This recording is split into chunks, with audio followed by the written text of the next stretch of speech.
বিসমিল্লাহির রহমানির রহিম। আসসালামু আলাইকুম ওয়া রাহমাতুল্লাহ। যারা যারা এখন আমার ভিডিও দেখতেছেন সবার প্রতি আমার সুস্বাগতম এবং অভিনন্দন। সুপ্রিয় দর্শক মণ্ডলী, সুপ্রিয় বন্ধুরা দেখেন যে পাওয়ার সাপ্লাইটা নিয়ে আমি আজ বসেছি সেটা একটা 24 ভোল্ট এবং 5 এম্পিয়ারের 24 ভোল্ট 10 এম্পিয়ারের একটা পাওয়ার সাপ্লাই। তো এটা দেখেন আমি নিউট্রাল ফেজ লাগিয়ে রাখছি।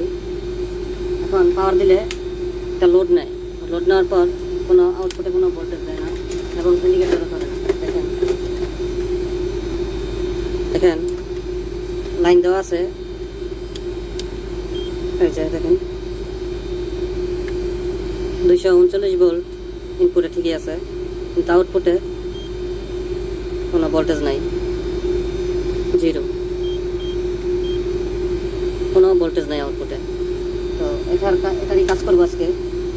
তো এটাতে একটা ইন্টারেস্টিং ব্যাপার, দেখেন এটা খুলি,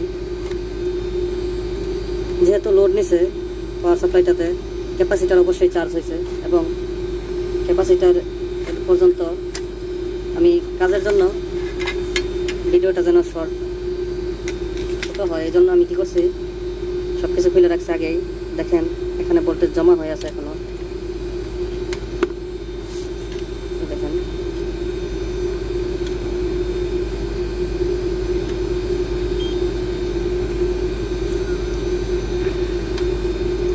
$162 ভোল্ট এখনো আছে।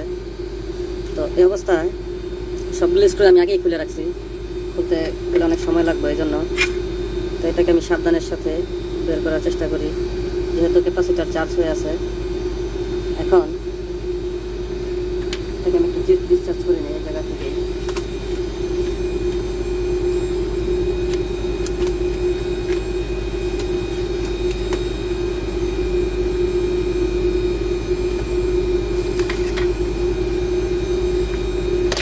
এই যে সার্কিট টাইম করলাম, এই ধরনের ফল্ট,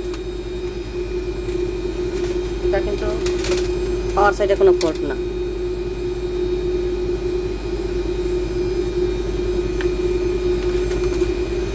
দেখেন সবসময় একটা জিনিস খেয়াল রাখবেন, যখনই কোনো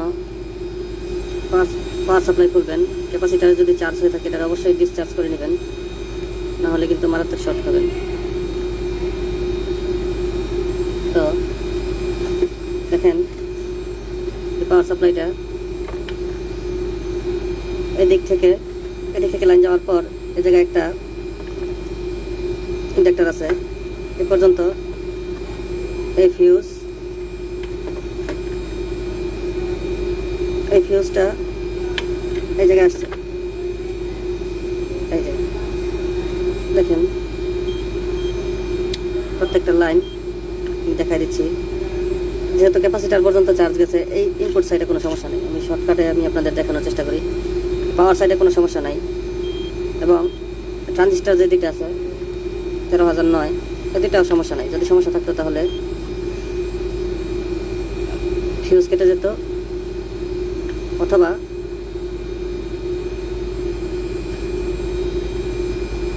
অথবা কোনো লাইন পুড়ে যেত। যেহেতু লাইনও পুড়ে নাই এবং ফিউজও কাটে নাই, তার মানে এই পর্যন্ত আমার ঠিক আছে। তো এখন আমার দেখতে হবে এই যে TL494 যে আইসিটা আছে, তাতে TL494 CN একটা আইসি আছে, কন্ট্রোলিং আইসি। তো আইসিটার 7 এবং 12 নাম্বার পিনে BCC voltage, 7 ground 12 number BCC voltage. তো এটাকে আমি কি করব, পাওয়ার দেওয়ার পর এটাতে ভোল্টেজ আসে কিনা আমি সেটাই দেখব। আমি ওদের ভিডিওর আগে সম্পূর্ণ সব সাইড আগে চেক করছি, এত কিছু তো চেক করে দেখানো সম্ভব না। একটা পার্টস আমি আলাদা অন্য ভিডিওতে কী সিস্টেমে এই rectifier, capacitor, transistor, diode, resistor check করতে হয়, আমি আলাদা ভিডিও আনবো, আপনারা আমার চ্যানেলে থাকবেন। সবগুলো আলাদা করে ভিডিও এনে আমি দেখাবো কোন জিনিস কীভাবে চেক করতে হয়। তো এই দেখেন TL494 এর এই যে কাট আপ অংশটা আছে এদিক থেকে 1 2 3 4 5 6 7 8 9 10 11 12, তো এই সাইডে 7, এই সাইডে 12। তো দেখেন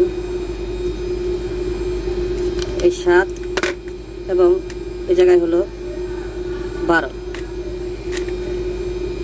এই 7 এবং 12, 7 8 9 10 11 12, এই 12 এবং 7-এ আমি দেখবো ভোল্টেজ আসে কিনা। তো আমি এটা ধরে রাখি।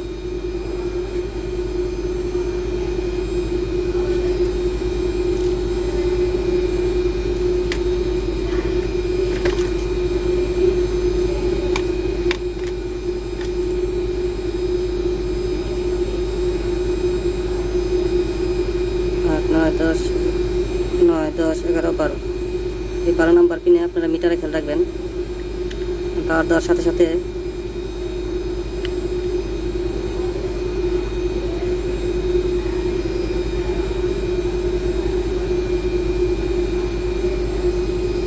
এই যে পাওয়ার দিতেছি, আমার ধরা হয়নি, আরেকটা বার চেষ্টা করতে হবে।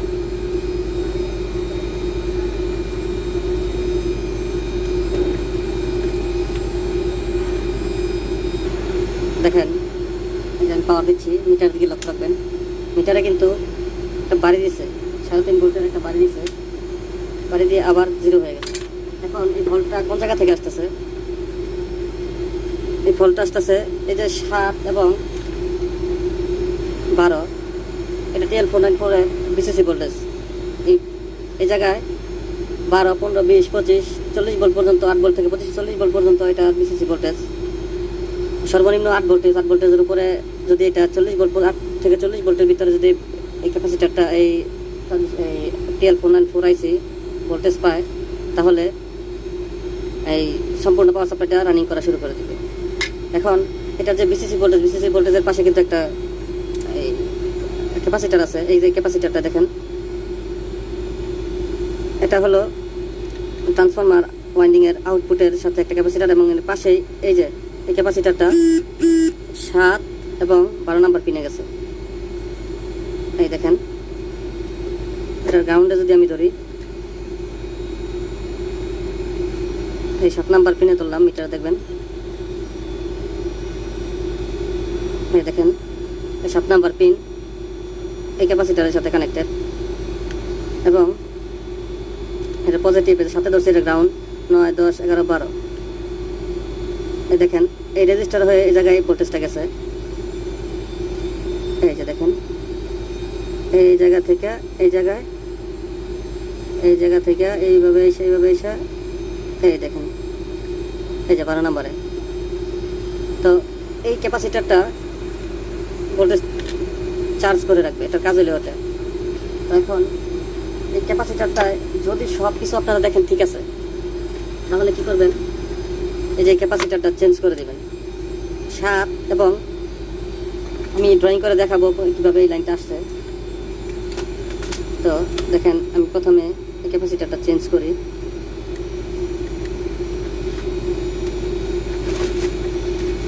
ক্যাপাসিটারটা চেঞ্জ তাকালটা একটু ভিতর পরে দেখাচ্ছি। সব কিছু যখন চেক করবেন পুরো সার্কিটের, যদি কোনো কিছু খারাপ না পান, আপনার প্রথমেই যদি এই সার্কিটটা একটু ভালো করে লক্ষ্য করবেন খোলার পরে, কোনো জায়গায় কোনো ফাটা ফোটা আছে কিনা বা কোনো ড্যামেজ আছে কিনা। এটা কিন্তু চোরাই সমস্যা, খুব রেয়ার, এই ধরনের সমস্যা কিন্তু খুব বেশি একটা হয় না।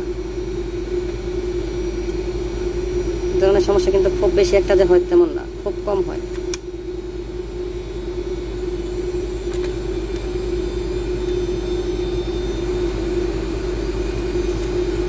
এই যে ক্যাপাসিটারটা, এটা 50 ভোল্ট 4.7 মাইক্রোফ্যারাড। তো আমি আরও একটা নতুন জায়গায় 63 ভোল্ট 10 মাইক্রোফ্যারাডের একটা ক্যাপাসিটার লাগাই দিব। আমার কাছে 50 ভোল্ট 4.7 মাইক্রোফ্যারাডের ক্যাপাসিটার নাই। আমি করবো, আমার কাছে যেটা আছে 63 ভোল্ট 10 মাইক্রোফ্যারাডের একটা ক্যাপাসিটার আছে, নতুন ক্যাপাসিটার। এটা আমি এক জায়গায় লাগাবো, অসুবিধা নাই, ভয় পাবেন না। তেমন ভোল্টেজ বেশি হলে, একটু বেশি হলে অসুবিধা নেই, অনেক বেশি দেওয়া যাবে না। আমার কাছে যেহেতু না, আমি টেস্টিং পারপাসে এটা লাগাচ্ছি।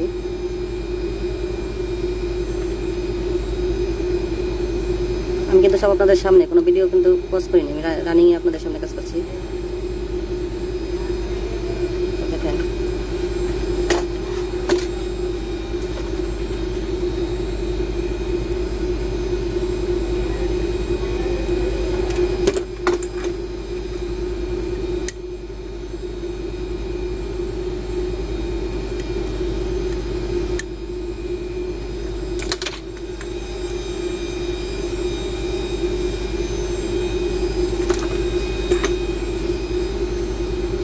আবার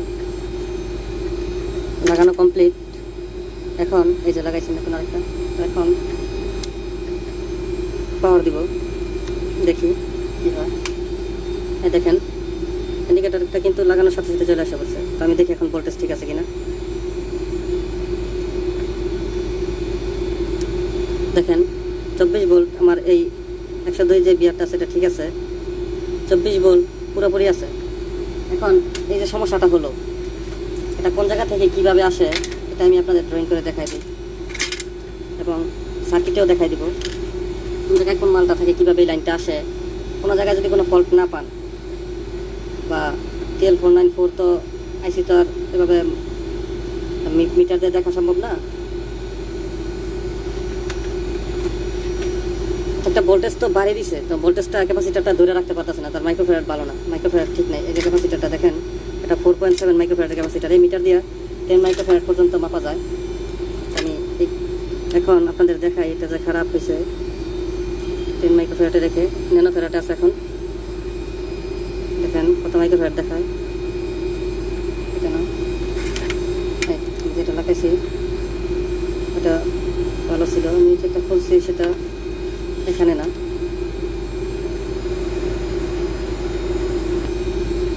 আমি অন্য একটা ক্যাপাসিটার নিয়ে নিয়েছিলাম ভুলে, একই রকম দেখতে। তো এই যে দেখেন এটাতে কিন্তু লেখা আছে 4.7 মাইক্রোফ্যারাড 50 ভোল্ট, আর দেখেন এটাতে যদি আমি ধরি তাহলে দেখাচ্ছে 2 মাইক্রোফ্যারাড। এই জন্য এই ক্যাপাসিটারটা ভোল্টেজটা চার্জ করে রাখতে পারতেছে না। তো ক্যাপাসিটারটা আমি চেঞ্জ করছি। তো দেখেন এই জায়গাতে আমি সার্কিটের মাধ্যমে দেখাই দিই লাইনটা কীভাবে আসছে। এই যে রেকটিফায়ারের এই কাটা এন্ডটা পজিটিভ এবং এটা নেগেটিভ, এই দুইটা সিরিজ দুইটা ক্যাপাসিটারের সাথে গেছে। TL494 অবশ্যই মনে রাখবেন, TL494 ক্যাপাসিটারের দুইটা 200 ভোল্টের বা 250 ভোল্টের দুইটা ক্যাপাসিটার সিরিজে কানেকশন করা হয়। তার কারণ আছে, আমি ড্রয়িংয়ে আপনাদের দেখাচ্ছি। যখন এবং রেকটিফায়ারের পজিটিভ এবং নেগেটিভ থেকে দুইটা লাইন বের হয়, তখন কী করে পজিটিভের সাথে একটা ক্যাপাসিটার এবং এই নেগেটিভের সাথে এই পজিটিভ ক্যাপাসিটারের পজিটিভ এবং ক্যাপাসিটারের নেগেটিভ, এই সাইডে এটা ক্যাপাসিটারের পজিটিভ এবং এই জায়গায় ক্যাপাসিটারের নেগেটিভ এবং এই জায়গায় ক্যাপাসিটারের পজিটিভ দেওয়া হয়। তাহলে কি হয়, দুইটা লাইনের মাঝখানে আরও একটা লাইন বের হয়। এই জায়গা থেকে তো দুইটা লাইন চলে যায় এবং এই মাঝখান থেকে যে লাইনটা আসে, এই লাইনটা এই যে 475কে 2500 ভোল্টের একটা পিএফ দিয়ে লাইনটা নেওয়া হয়। এই প্রাইমারি ট্রান্সফর্মার যেটা আছে, এটা প্রাইমারি ট্রান্সফর্মারটার প্রাইমারি ওয়াইন্ডিং থেকে লাইনটা প্যারালালে আরও একটা রেজিস্টার যায়, 2টাও থাকে 3টাও থাকে। এইভাবে এই জায়গা থেকে আর একটা 2টা পিএফ দেয় জায়গায়, সিরামিক পিএফ। এই যে 2টা, এই ক্যাপাসিটারের লাইনটা এই জায়গা থেকে এই জায়গায় আসছে। আসার পর এই প্রাইমারি ওয়াইন্ডিংয়ের এই 2টা লাইন, এই লাইন থেকে এইদিকে আসার পর এই প্রাইমারি ওয়াইন্ডিংটা ডাইরেক্ট চলে গেছে হইলো এই 13009 ট্রানজিস্টারে এবং এই লাইন থেকে যে লাইনটা একটা চলে গেছে, লাইন থেকে আরেকটা লাইন নিয়ে এই রেজিস্টারটার মাধ্যমে এই যে 5 ওয়াট 5.1 ওমসের একটা রেজিস্টার, 51 ওমসের একটা রেজিস্টার এই জায়গা জায়গা থেকে সিরিজ আরেক লাইন দেওয়া হয়। তো এই লাইনটা আবারও যেই পিএফের যে লাইনটা এই জায়গায় আসছে, এই লাইন আবার এই জায়গায় একটা আসছে। তো এইখান থেকে দুইটা লাইন পিএফের লাইন দিয়ে দেওয়া হয়, যেভাবে আমি দেখাইলাম এভাবে দিয়ে দেওয়া হয়। তো হয় কি, এটা তো 13,009 চলেই যায়, এটা এই যে 13,009 তো চলে গেছে। তো যাওয়ার পর আর 13,009 যাওয়ার পর প্রথমে যেই ভোল্টেজটা দেওয়া হয়, পাওয়ারটা দেওয়ার পর একটা পালস তৈরি হয়, একটা ভোল্টেজ ফিডব্যাকে এই প্রাইমারি ওয়াইন্ডিংয়ের এই যে সাথে দেখেন আরেকটা সেকেন্ডারি ওয়াইন্ডিং আছে, 3টা ওয়াইন্ডিং থাকে। এই সেকেন্ডারি ওয়াইন্ডিংয়ের এটা কিন্তু সম্পূর্ণ আলাদা। এই জায়গায় যখন একটা ভোল্টেজটা আইসা বাড়ি মারে, তো এই সেকেন্ডারি ওয়াইন্ডিংয়ে আরেক একটা ভোল্টেজ তৈরি হয়। তো এই ভোল্টেজটা কিছুক্ষণের জন্য চালু সার্কিটটা স্টার্ট করে দেওয়ার জন্য 5 volt, 10 volt, 7 volt, 4 volt, 3 volt যেরকমই হোক 10 ভোল্টের মতো তৈরি হয়। মিটার দিয়ে তো তাড়াতাড়ি বাড়ি দিয়ে চলে যায়, বোঝা যায় না। 10 ভোল্টের মতো তৈরি হয়। তো এটা ক্যাপাসিটারে জমায় রাখা এই যে এটা নেগেটিভ, ধরেন এটা নেগেটিভ এবং এটা পজিটিভ, এটা থেকে এই যে এই লাইনটা, এই যে একটা ক্যাপাসিটার আছে, এই ক্যাপাসিটারটা একটা রেজিস্টারের মাধ্যমে যে কন্ট্রোলিং ক্যাপাসিটারটা এই জায়গায় আসছে, এটা 5 ওহমসের একটা রেজিস্টার। এই রেজিস্টারের মাধ্যমে ক্যাপাসিটার আসার ফলে এই ক্যাপাসিটারটা চার্জ হয়। তো চার্জ হওয়ার পর এই লাইনটাই পজিটিভ লাইনটা কিন্তু ডাইরেক্ট চলে যায় TL494-এ। এই ভোল্টেজটা ক্যাপাসিটার যখন চার্জ হয় তখন TL494টা চালু হয়ে যায়। চালু হয়ে যাওয়ার পর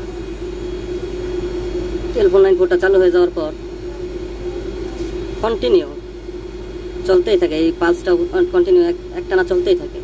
তো এই সার্কিটটা সমস্যা হলো কি, দেখেন এই যে একটা ভোল্টেজ ট্রান্সফার প্রাইমারি ওয়াইন্ডিংয়ে তৈরি করে দিছে, এই ভোল্টেজটা এই ক্যাপাসিটারটায় আমি যে ক্যাপাসিটারটা চেঞ্জ করলাম এটা জমা করে রাখতে পারে না। যার ফলে প্রথমে যে একটা পালস দিয়েছে, এই পালসটা একবার চালু হওয়ার পর এই ক্যাপাসিটারটা ভোল্টেজটা জমা না করে রাখার ফলে আইসি পর্যন্ত পৌঁছাইতে পারে নাই। আইসি পর্যন্ত যেহেতু পৌঁছাইতে পারে নাই, তো আইসি পর্যন্ত পৌঁছাতে পারে নাই, ফলে এই সার্কিটটা চালু হয় নাই। তো আমি ক্যাপাসিটারটা চেঞ্জ করার পর সাথে সাথে সার্কিটটা রানিং হয়ে গেছে। তো এই ধরনের চোরাই সমস্যা যেগুলো আছে, এগুলা এই TL494-এর বিসিসি ভোল্টেজের লাইনটা আপনারা আগে ভালো করে চেক করবেন, সব কিছু যদি ঠিক থাকে, এবং দেখবেন চেঞ্জ করে দেওয়ার সাথে সাথে হয়ে গেছে।